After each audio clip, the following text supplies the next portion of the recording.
We all know there are highly addictive hacks that social media platforms use to keep us scrolling and casinos use to keep gambling addicts playing. And I thought, what if you could apply those hacks towards challenging work, the gym, your goals, so that you become addicted to working hard and that becomes the fun thing to do instead of doom scrolling or checking the fridge 12 times a day. Not that I do that. I mean, it's just a random example that my friend told me about. So that's what I've been thinking about recently. So I researched 10 strategies that I will implement myself to achieve that are based on science and Uncle Huberman. Because I'm imagining how different your life would look a year from now, 3 years from now, 10 years from now, if you felt compulsively pulled towards the things that are good for you. And you're not fighting this constant procrastination battle every day, which of course I don't, because I'm perfect. Well, I've gotten a little soft over the last 6 months, not posting content, focusing on different areas in my life. So I dug into this. And I won't just tell you the usual, just get off your phone and think positive, none of that. I'll share things with you that are ideally new and practical, and they actually work because they're based on science and logic. So firstly, it's about managing your neurochemistry, specifically dopamine. Thank our Lord and Savior, Huberman, for his breakdowns. Secondly, it's about transforming your relationship with work. For me, this has been an interesting journey. And thirdly, it's about gamifying it, making it more fun than video games and doom scrolling. So let me give you a speed run on what you need to know about dopamine. Dopamine is not the reward chemical, it's the motivation and pursuit chemical. It's what you feel when you crave something. It's not the feeling where you just feel blissful and everything's good and you're totally relaxed. No, it's actually tension. Secondly, your brain is not addicted to it. A lot of people say, oh, you're so addicted to dopamine. Your brain just follows where dopamine points and is related to addiction. It's in relationship to that strongly. But a dopamine release simply tells the brain, next time, more of this, and it links it to a certain behavior. And thirdly, dopamine is not bad. A lot of people think, avoid dopamine at all cost. That's not the case.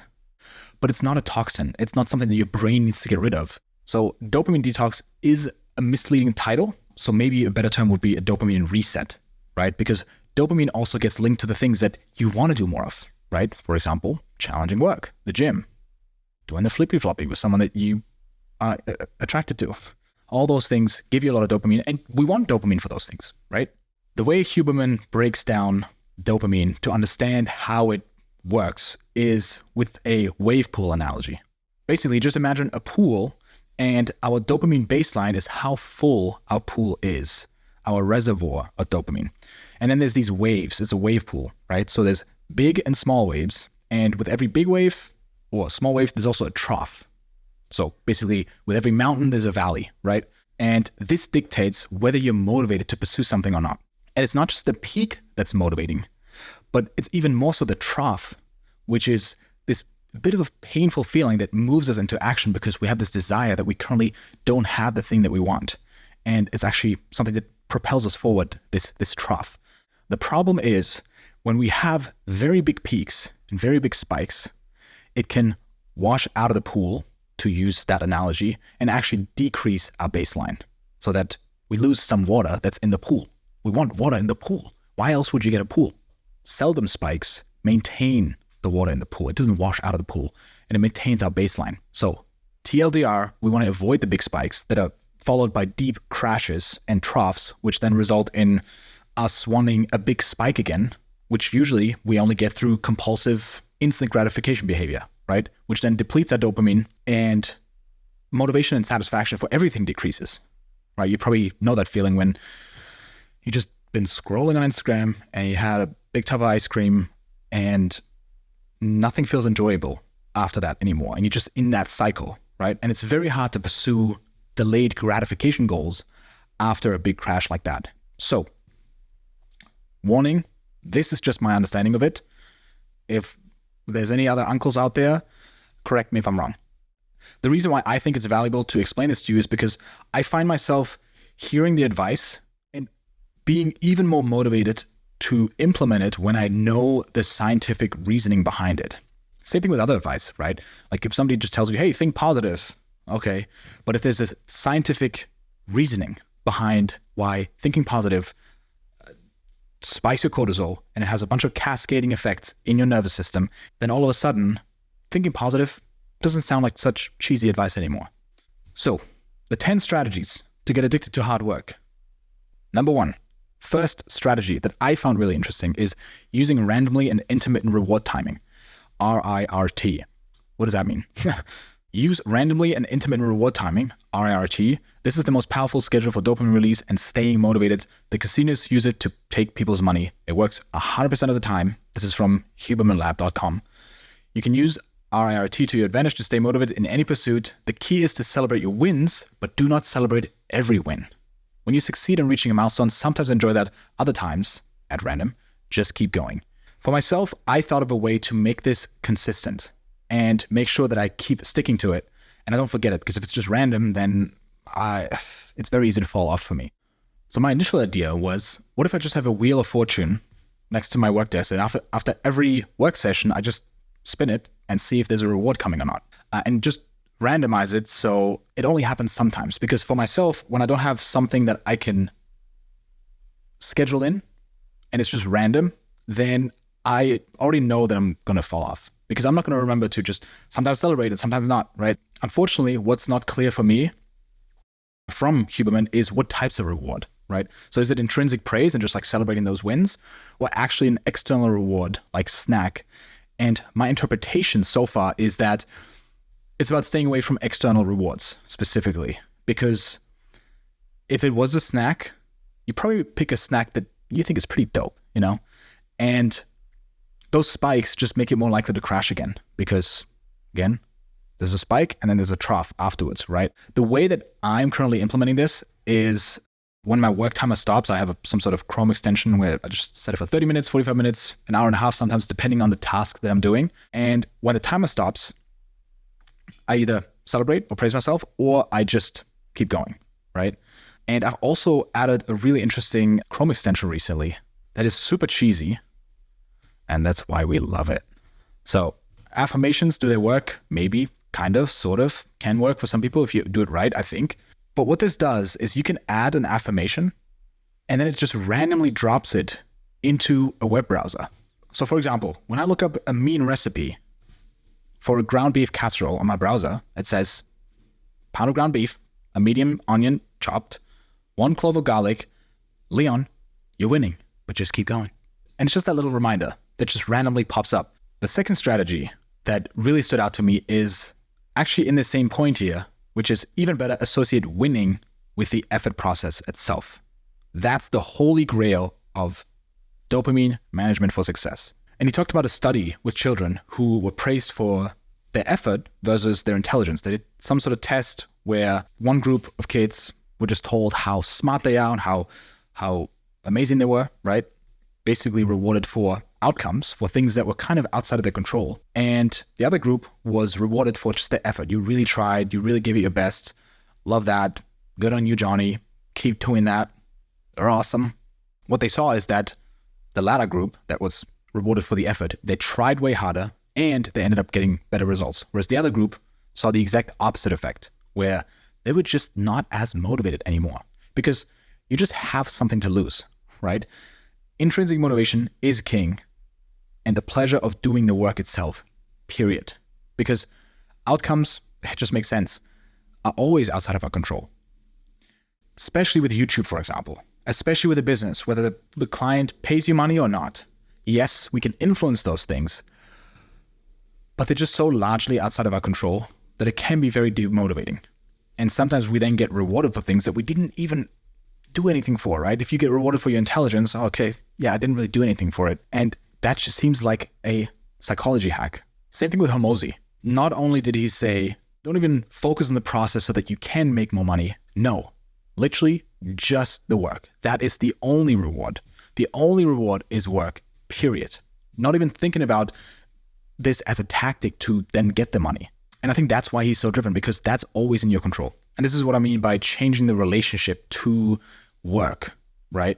How you relate to work. And this has been quite the journey for me, because I noticed how outcome driven I have been. Sometimes I would put in work, and because the outcome wasn't achieved, I would beat myself up instead of just praising myself for the work that I put in. The flip side of that can also be that sometimes I know people who, when it's too easy, they don't do it. Like, just use this software. It'll do it for you. Or just delegate it to someone else. Or just, there's actually a way easier way for you to do this, but they don't do it because they're so addicted to just, it has to be hard, otherwise I don't deserve the result, right? So that's another flip side that I don't think will happen through this, but it's something to be mindful of, right? And I think the goal with this is that effort and friction and struggle will become the pleasure, or this calm sense of, yes, like, yes, I'm enjoying this. And the key thing that Huberman talks about is that while you're struggling, while you're sitting down to work and you feel this resistance and you feel this sense of, this is difficult, tell yourself verbally or in your head, but really take a moment to tell yourself, I'm doing this because I love it. And then find a way to love it. Find a way to enjoy the struggle. And so this is one of the affirmations that I put into the Chrome extensions as well, which is, I love the struggle. I love the process and I love the struggle. That in itself, I just feel a sense of this wave pool analogy in my being, where it's not this big spike. It's not this, this YouTube video blew up, or, I'm getting 10K from a client, or whatever that may be in your business or your specific goal. But it's this little drip of dopamine, this little slow, consistent motivation. And that's what we're after. Thirdly, Huberman talked about this already. Do not dopamine stack. He talks about it a little bit here on this website too. Don't layer too many sources of dopamine. So don't layer too many sources of dopamine. When we layer too many sources of dopamine, for example, pre-workout energy drinks plus music plus friends, you're going out with the boys, hitting the workout, and you also have nootropics, whatever it is, it can increase dopamine and our energy and motivate us to work hard toward a goal. But stacking all these dopamine triggering sources causes a crash afterward, ultimately undermining our longer term motivation and continued drive. Instead, try to do some workouts without music or with just caffeine. Change it up.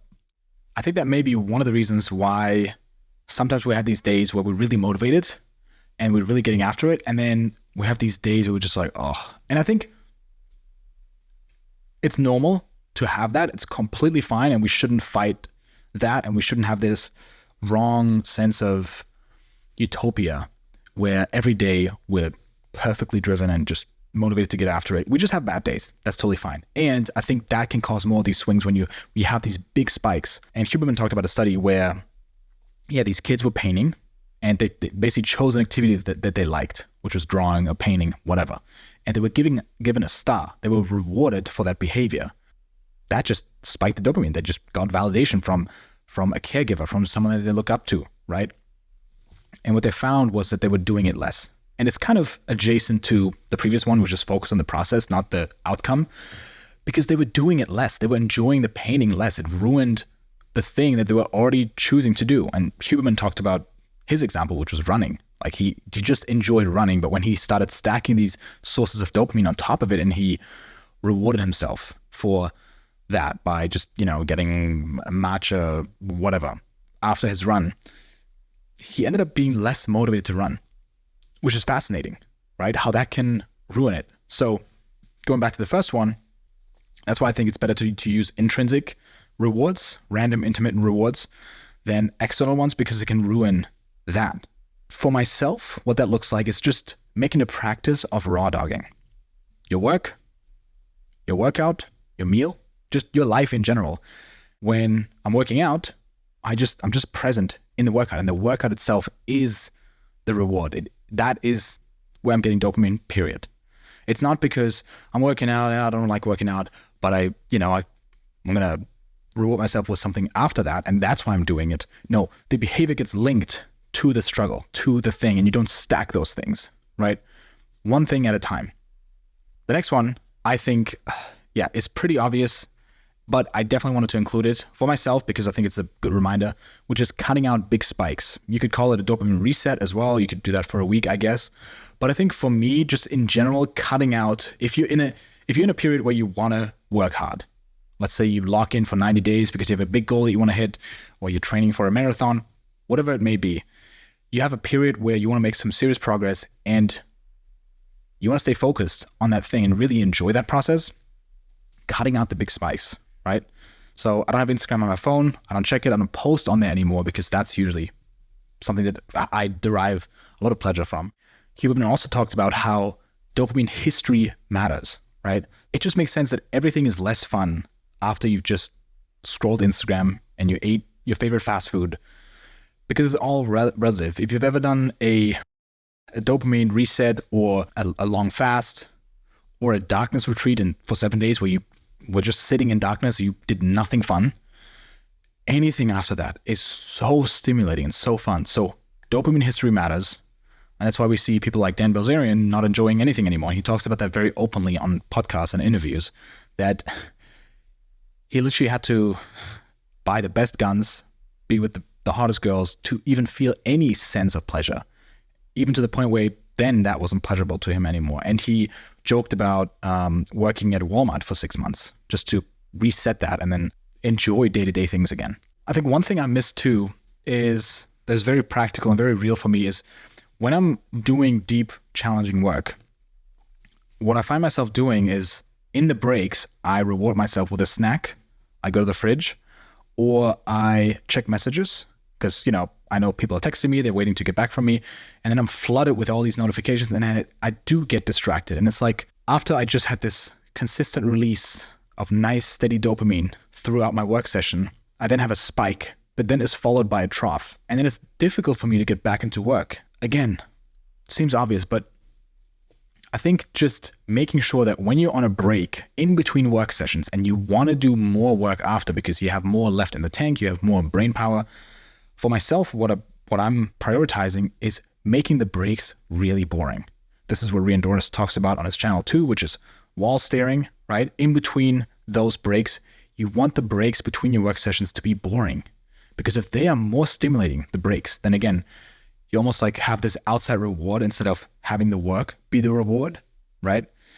And just how dopamine moves, you will have a trough after that, and then the work itself becomes less pleasurable. And just avoiding that and making the breaks more boring than the work, because they're purely just there so you can get back into work.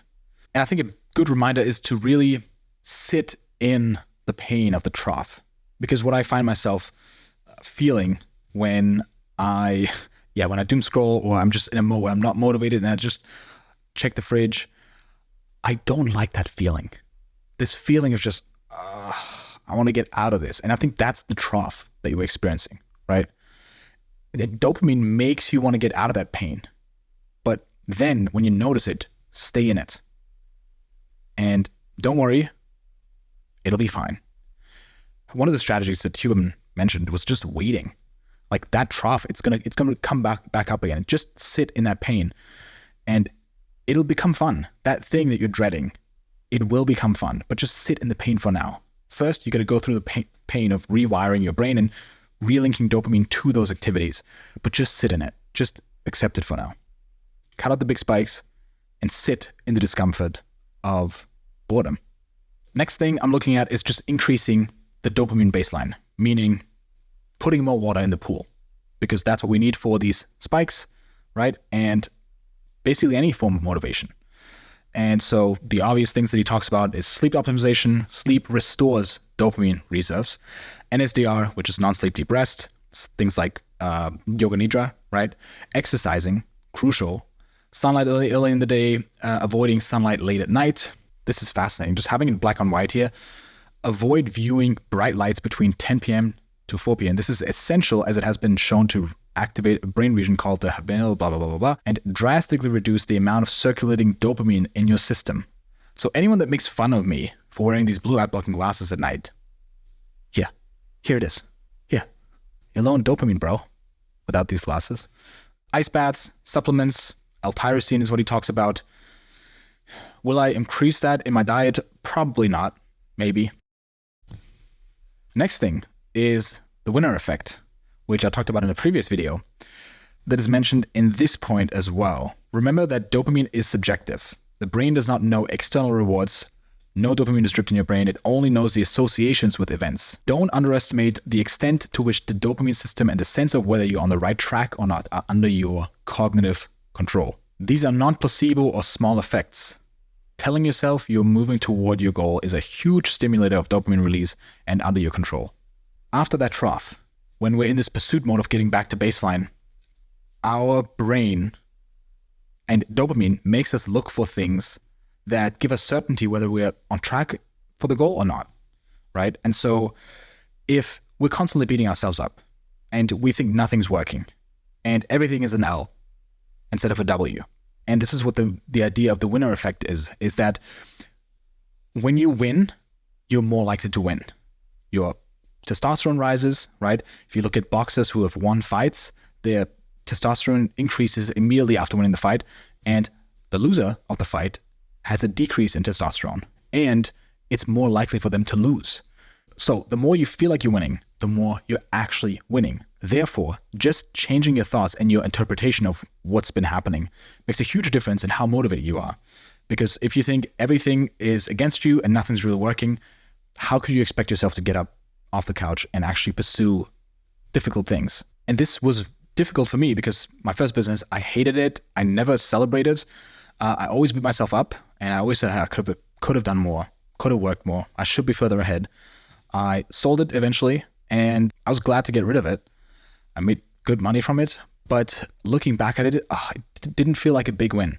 And so what I implemented was a habit to just remind myself of wins by the end of the day. And you can try this for yourself. It makes a measurable difference in how you feel.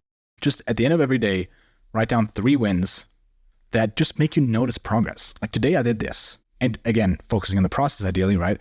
But even celebrate some milestones, right? And things that prove that you're on the right track. When we believe that we're on the right track, so motivating. That's why I think it's much easier to go to the gym when you're already lean, because you can see the muscle being pumped up when you do heavy weight training, for example.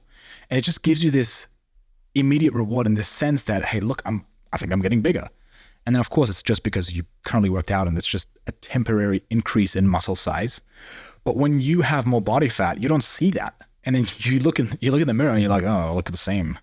But if you're skinny, you have that immediate pump that you can see. And I think that's such a hack and such a underestimated motivator for people. That's also why I think delusional confidence or overconfidence can be good when you're starting something out, because you don't yet know how far away you are from the goal, from actually doing something that's getting you anywhere. And then you're like, oh, this is easy. I can totally do that. I can do a backflip on this bike. And then that's overconfidence makes you actually pursue it and try it.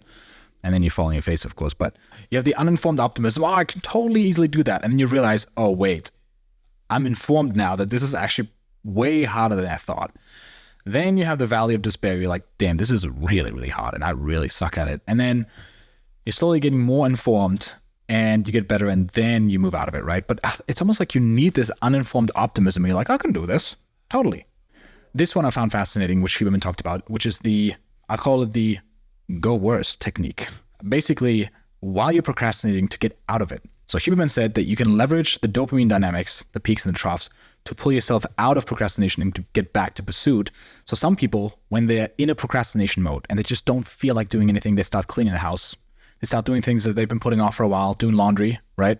Or they use a hack where they just do a little step towards their goal. If they don't feel like going to the gym, they say, you know what, let me just put on my shoes. Let me just put on my running shoes. According to Huberman, that only works for some people. I think it does work for me. I can trick myself into getting into a task when I do little steps towards it. The technique he talks about is to get out of that trough and basically get through the cycle of getting back up again faster is by going into more pain initially. And that's very hard to do.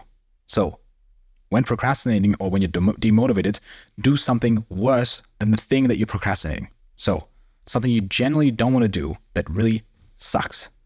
So for me, going for a workout wouldn't be the thing, because I genuinely work out on the weekends in my free time as enjoyment. I like it. It's fun. And I can use it as a distraction as well from work. I use it as a way to procrastinate work as well. So it's going to be something that really sucks, something you don't want to do, which is difficult because, yeah, what's the technique there? We'll just do it, right? Like, okay, thanks. You could have told me that about the procrastination thing as well. But apparently it's what helps you move through the cycle of the trough and getting back up again faster. And for myself, I think it's good to just have a list of 5 things that really suck ready at your disposal that you can do when you find yourself procrastinating. You want to just jumpstart yourself out of it. So could be a cold shower or an ice bath. I have that available here. A 20-minute meditation. This is something that Rhian Doris talked about too, which is just wall staring, right? I wrote down eating liver. I really hate the taste of liver, but I know it's good for me. That could be a thing. Step dance on Lego. Maybe watch Amy Schumer's comedy special. I don't know. Something that's more painful, that really sucks, that then makes you want to go do the thing instead that you're procrastinating on. And dopamine will be on your side with this because you move through the cycle faster. Now, this one here, I've always intuitively known to work for me, but just putting it on paper has been really helpful. I just adding it to this list because it's about increasing your certainty and desire for the work that you want to do. And I heard this analogy once, and I shared it once before in a live stream, I think, when we did the Driven 30 challenge, the 30 days of doing 6 habits every day, which is basically this story of, or this analogy of treasure hunting, where there's 3 things that need to be true for you to be motivated to go after a treasure. And it just perfectly falls in line with the whole dopamine thing and pursuing things that are difficult, but you want to be motivated and love doing these hard things. There's 3 things that need to be true for you to go out into the ocean and look for a treasure. Number 1, you need to believe there actually is a treasure. You need to know it's out there. Because if you're like, I don't know if it's even out there, then you're not going to be very motivated. So you must have certainty there's a treasure. There's definitely a treasure out there. The second thing is you need to believe that you specifically are able to get it. Because if you're like, I don't have any equipment, I would need a massive boat and I need all this equipment. I don't have that. And I'm a dumbass. So I'm definitely not going to find it. You're not going to be very motivated to go after that. And thirdly, if these 2 things are true, but the third one's missing, you're also not going to be very motivated, which is you need to believe that the treasure's out there, you can get to it, and that when you get to it, it's worth it. It's not just some old socks or some other dumb, boring item that you don't want. It needs to be something that is worth the effort that you're about to put in, right? It needs to be really juicy, depending on, again, how difficult it actually is to get to it. But if it's out in the ocean, it better be fucking big. And just look at the thing that you want to do, the challenging thing, and look which one of those 3 is missing. You definitely know that there's treasure. Otherwise, you wouldn't even make that a thing, right? You know that, your habit of working out or building your business or whatever it may be, it is a treasure in itself. But how confident do you feel that you can achieve it? Because again, you need that uninformed optimism to even get going. And again, dopamine is looking for cues to see whether you're on track for that goal. Again, going back to the winner effect, again, going back to celebrating the process and not just the reward, but it's constantly scanning. Your brain is scanning. You are scanning for things that make you feel like, am I on track for this? And the more you feel like you're on track, the more, imagine how motivated you'll be to go out and find a treasure if you know you're that close. It's right there. You're almost going to get it, right? And I think that's the feeling that we want to create, the sense of, I'm on track. I know where it is. I'm getting there. And number 3, is it worth it for you? Do you really feel like all this effort is worth it? And I think there's a few ways to increase our certainty that we'll achieve it. And then also the sense of, hey, is it worth it? So for me, visualization has been very helpful to build confidence and certainty beforehand. Because, man, when I started my first business, I had no idea what I was doing. And it seemed like the loftiest goal. And I had nothing to back it up, but I visualized it. And, I just had Chase Hughes on, actually released the episode last Monday. And he talks about visualization too, how important that has been for brainwashing yourself, him as the brainwashing expert, someone who literally does that for a job and did that for the US government, helping them train their intelligence agents, right? Just increasing your level of certainty and really checking in with yourself. How certain am I that I'm on the right track? Which brings me to the next point, which is increasing clarity, right? So think about casinos and video games. They have very clear rules. There's a clear game. You know how it works. You know what it means to win. You know the parameters, right? And this is what I can do. This is what I can't do. This is the goal of the game. and this is my score. Imagine we had that for our goals and for our work, right? Like, how do you know that you're winning?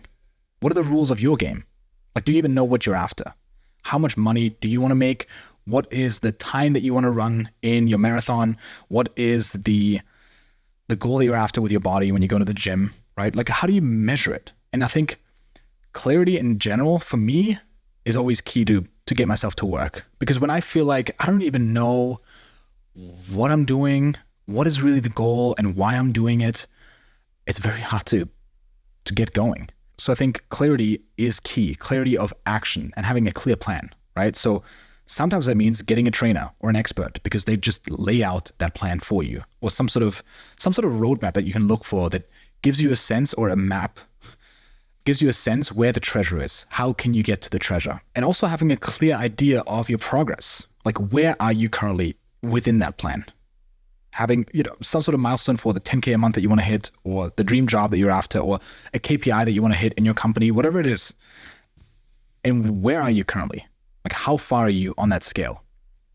Secondly, clarity of rules of the game, right? Not just the action and the plan, but also, what do I want here? What are the rules, right? So for myself, I would define a rule like, okay, I can't work more than 40 hours a week. Or I want to get to 180 pounds at 14% body fat, right? Like, things like that are very clear, that are constraints as well. Like, I'm not just, make as much money as possible. No, how much money? And do you want to completely kill yourself doing that? Or do you actually want to have a life? Do you want to spend time with your kids, with your friends, and have some sort of constraint there that makes it even more clear what winning actually looks like?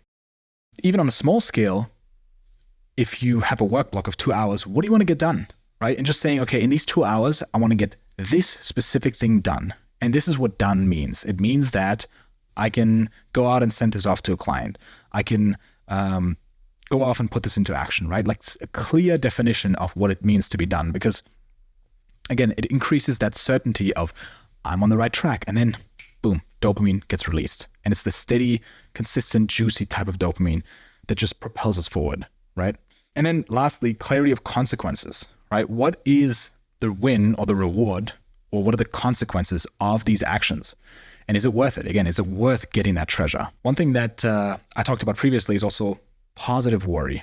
So, you know how we always worry about things and they're just like, imagine this happens and then I'm going to run out of money and then I can't pay rent and then I have to find a new place and that's going to cost so much time and energy, and then I can focus less on my work and I'll make even less money. It's like this worry where it gets worse and worse and worse and worse.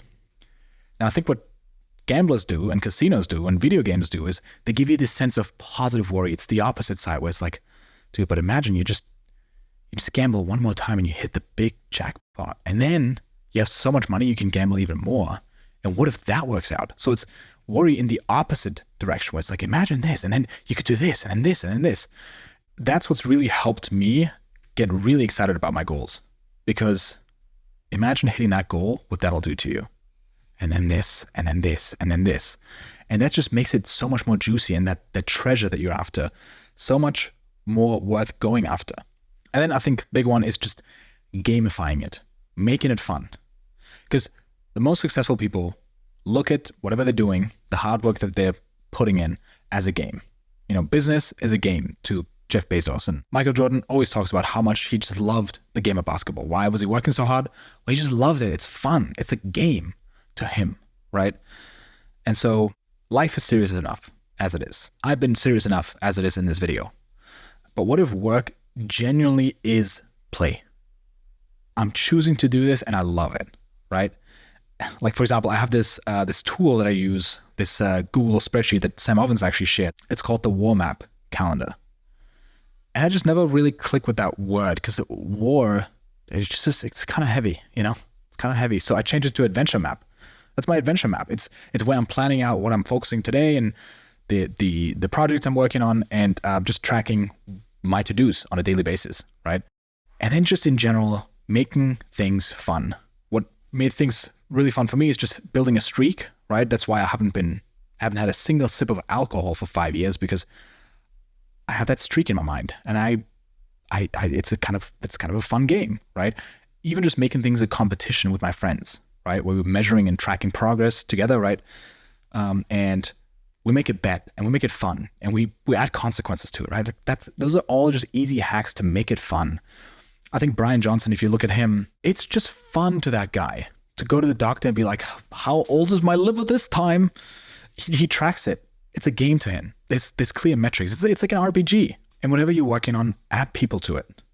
When I started my YouTube journey, first thing I did was let me find people who are on the same path, who I think are crushing it, who are also at the beginning of the journey that I can just vibe with and I can exchange ideas with. And of course, there was a component of, okay, I want to learn something and we all help each other. But yeah, like these guys here, Jay Carlini, Andrew, Brad from Discover Connection, all these have become my best friends and they just make it fun.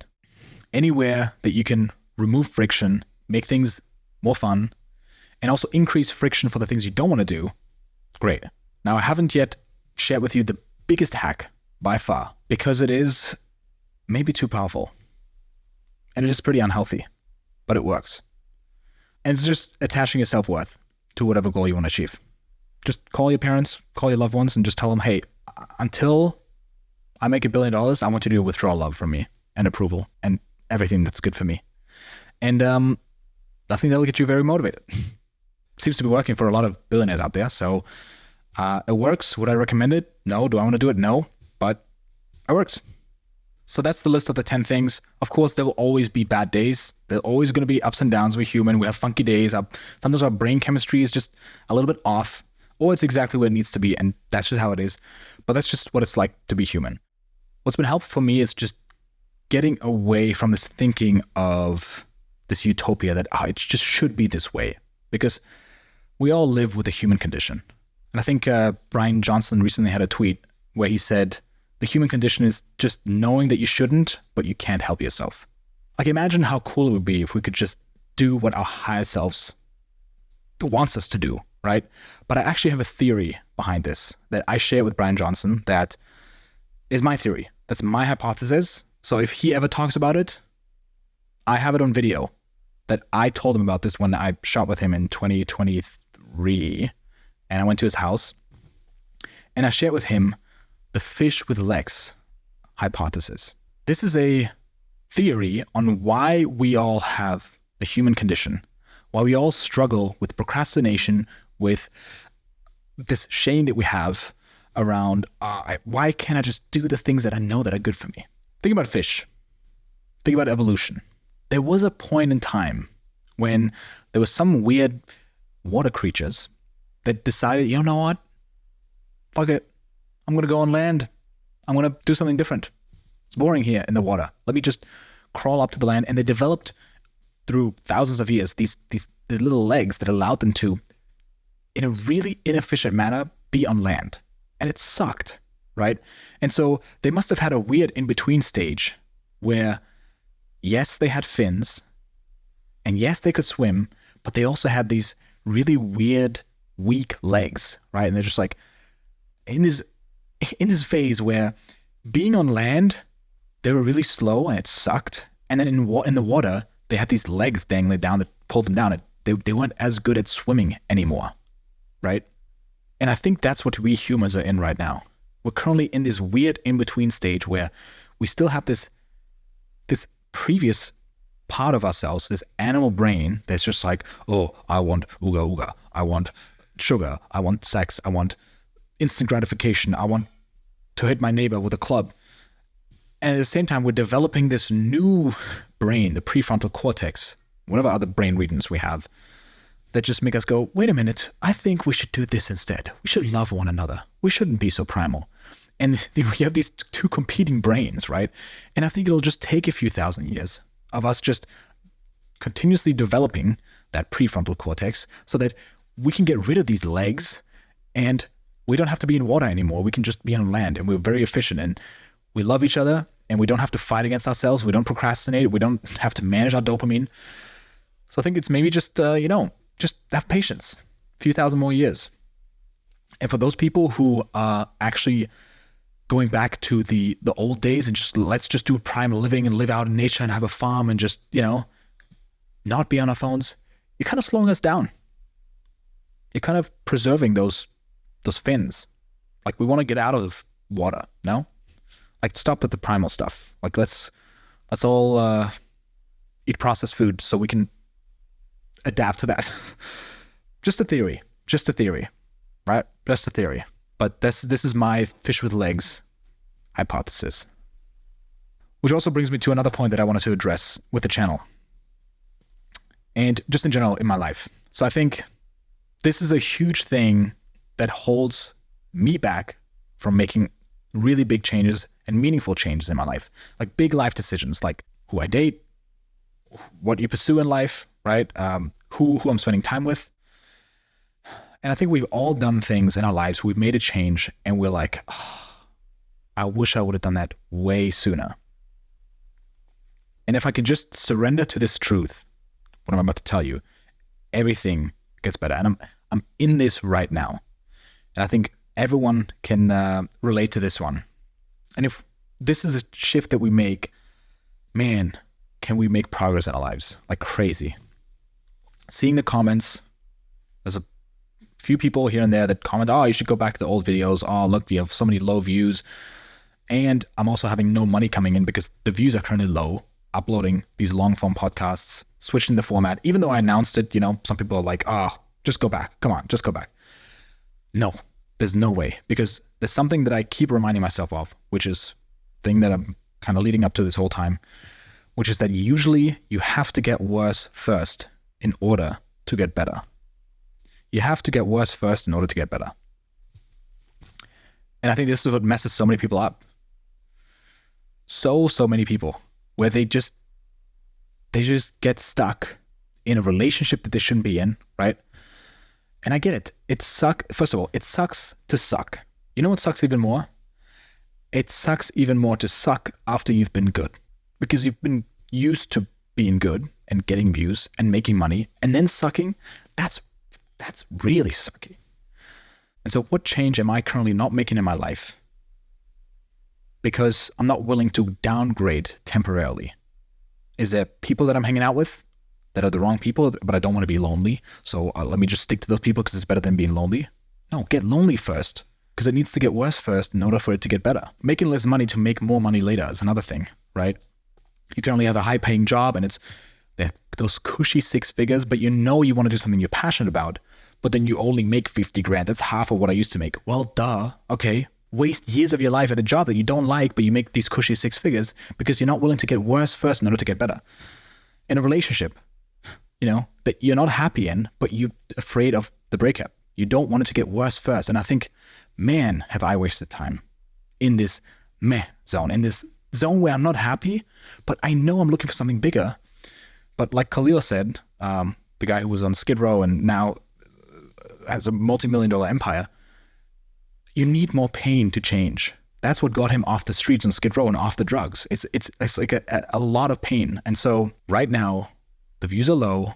There's comments of people complaining. There's no money coming in. This is fine. It has to get worse first in order to get better. What's next is way bigger. It's way bigger. And you will see it. Just watch. Because when I zoom out 3 years from now, right now, doesn't matter.